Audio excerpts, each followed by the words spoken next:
Mr. Sneeze by Roger Hargreaves. This is Coldland, which is a country somewhere near the North Pole. The weather in Coldland is winter all the time. When it isn't snowing, it's freezing. And when it isn't freezing, it's snowing. So you can imagine how cold it is.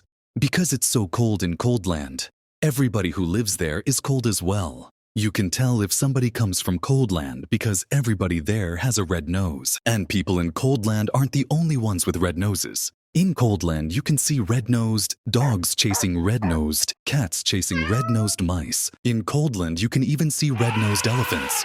And what you hear most of the time in Coldland is a noise that sounds like this. The sound of the sneeze is very common indeed in Coldland, which is not very surprising, is it?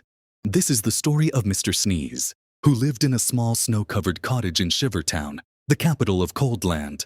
Every morning, Mr. Sneeze woke up, sneezed, got up, sneezed, got dressed, sneezed, went downstairs, sneezed, ate his breakfast, sneezed, and went to work.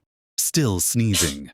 I don't like this sneezing all the time, he thought to himself every day, until one day he decided to leave Coldland and try to find a cure for the sneezes. So that very same day, Mr. Sneeze packed the things he'd need for his journey, mainly handkerchiefs, sneezed, locked his front door, sneezed, and set off. He walked and sneezed and walked his way across Coldland. And then he sneezed and walked and sneezed for days and days until Coldland was far behind. As he walked away from Coldland, he noticed that there was less and less snow. And eventually he walked so far that there was no snow at all. And as he walked, he noticed something else. He wasn't walking and sneezing. He was walking and walking. For the first time in his life, he wasn't sneezing. Not at all. Not a bit. Not even the tiniest tissue.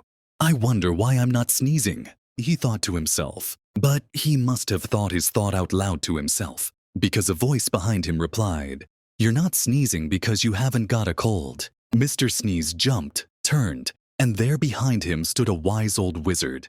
"What's a cold?" asked Mr. Sneeze. "A cold is what you catch when you're too cold," said the wise old wizard wisely. "Oh," said Mr. Sneeze, "but I come from a country called Coldland where everybody is too cold all the time." "Nonsense," snorted the wizard. "It can't be too cold all the time because of the sun." And he pointed to the sun, which was smiling in the sky.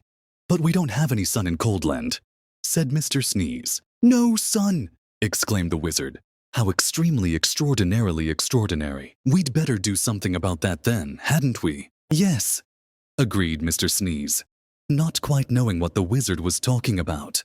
"How far away is this place called Coldland?" asked the wizard. "Oh, it's miles and miles and miles away," replied Mr. Sneeze. "In which direction?" asked the wizard. Mr. Sneeze pointed. "Shouldn't take long," said the wizard, who then waved his wand and muttered some magic words, which wouldn't be magic if we told you what they were. Whatever those magic words were, they worked. Before you could say sneeze, both the wizard and Mr. Sneeze were transported to Shivertown, which you will remember is the capital of Coldland. As usual, it was snowing. "I say, this is a cold, gloomy place," said the wizard. "Atishu," replied Mr. Sneeze, who had started sneezing again. "Coldland certainly needs some sunshine," said the wizard, "and that's going to take some rather special magic." "Please hurry up," said Mr. Sneeze, who was rapidly turning into a snowman. "Now," said the wizard, ignoring him, "I'm going to say some magic words, and I want you to sneeze 3 times immediately afterwards."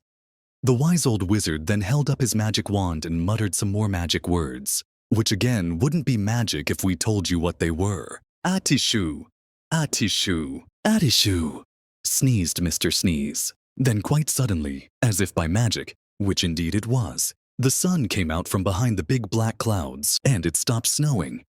"There now," said the wizard. "That should stop the sneezing." And then, after muttering some more magic words, and without waiting to even say goodbye, he disappeared. Mr. Sneeze just stood there in the sunshine, watching the snow begin to melt. After that, the sun shone every day. And today, Coldland isn't anything like it used to be. You can't see red-nosed dogs chasing red-nosed, cats chasing red-nosed mice anymore. And these days, the sound of the sneeze is a very uncommon sound indeed. And even Mr. Sneeze doesn't sneeze anymore.